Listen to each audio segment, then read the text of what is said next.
The pepperoni roll, it's really become more than just a snack. I think it's become a special moment that you share with others, and it's something special just to West Virginia.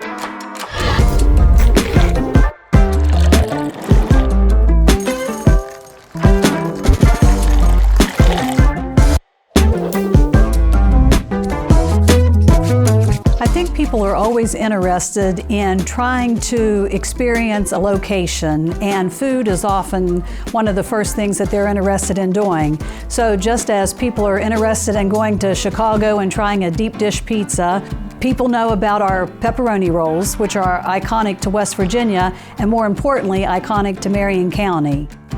My grandfather started the bakery in 1928.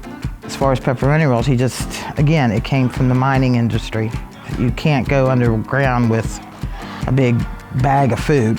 Over the years, they've been on national TV all over the place because they have come here to the original pepperoni roll to see what it's all about. I mean, it's just pepperoni and bread.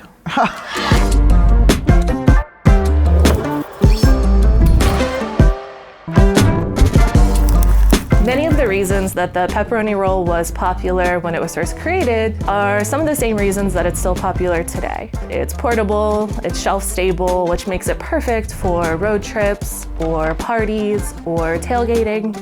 And I think that has really contributed to its longevity and how popular it remains around the state.